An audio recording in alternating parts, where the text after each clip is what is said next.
My sister begged me at our father's funeral to claim her newborn baby was mine, and when I refused, my entire family turned against me. To understand why she thought I'd say yes, you need to understand the role I played in my family for most of my life. I was always the one cleaning up after my sister, Renata. Ever since we were teenagers, she had a habit of cheating on every boyfriend she ever had. Whenever she got caught, somehow I was expected to fix the situation. If I told the truth, I was accused of causing drama. If I warned her boyfriends, people said I was jealous or trying to ruin her happiness. Renata would cry, play the victim, and suddenly everyone would forget what she had done and focus on how cruel I supposedly was. The strange part was that I had been with the same woman since I was 16 years old. She's now my wife, and we've been happily married for over 10 years. Yet somehow the family narrative had already been written. Renata was the victim, and I was the difficult brother who never supported her enough. Eventually, she met a man named Ethan. Unlike the others, Ethan was genuinely kind. He was steady, loyal, hardworking, and deeply devoted to her. He was the kind of man most people spend their lives searching for. Before their wedding, he actually caught her cheating. Most people would have walked away right then, but Ethan believed her tears. He believed her promises. He believed she would change. Against all common sense, he forgave her and married her anyway. A year later, Ethan was deployed overseas for 14 months. The day his plane left, I remember watching him say goodbye and feeling a knot in my stomach. Deep down, I already knew what was coming. Everyone did, if they were being honest with themselves. 3 months into the deployment, there was another man.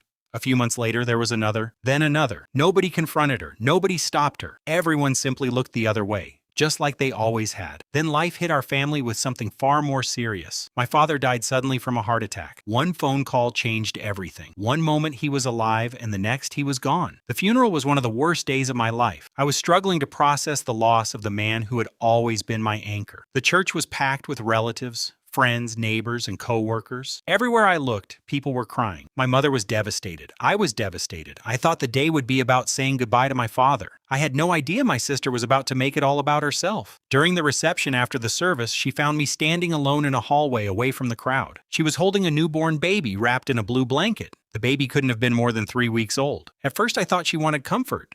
I thought maybe she wanted to talk about Dad. Instead, she looked around to make sure nobody was listening and whispered, "I need you to help me." I asked what she meant. Then she said something so unbelievable that for a second I thought I had misunderstood her. She asked me to take the baby and tell everyone he was mine. She wanted me to tell our family, our friends, and most importantly her husband, that the child belonged to me and my wife. I just stared at her. Her husband had been gone for 14 months. The baby was only 3 weeks old. The math wasn't complicated. There was absolutely no way the child could be Ethan's. The baby belonged to one of the men she had cheated with while her husband was deployed overseas. Then she looked directly into my eyes and said, "You're my brother. You owe me." I owe her?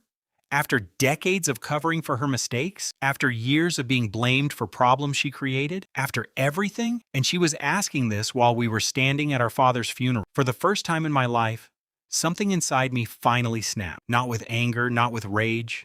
With clarity, I realized I didn't owe her anything. I calmly told her no. I told her that if my wife and I ever decided to have a child, it would be our child, not a cover story for someone else's affair. I told her that her marriage was her responsibility, and I told her I was done cleaning up her messes. The reaction was immediate. Within minutes, relatives began appearing from every direction. My aunt called me heartless. My uncle called me selfish.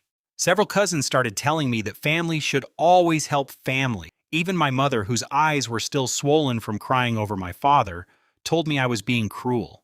It was unbelievable. In less than 10 minutes, I had gone from being a grieving son to being the villain of the entire family. Everyone expected me to sacrifice my marriage, my reputation, and my future, so my sister could avoid the consequences of her actions. Finally, I got tired of listening. So I looked around at everyone gathered there and said, "Fine, if family helps family, no matter what, one of you take the baby." The hallway instantly became silent. I continued, "Tell Ethan the baby is yours. Raise him yourself. Cover for Renata if that's what family means." Nobody spoke.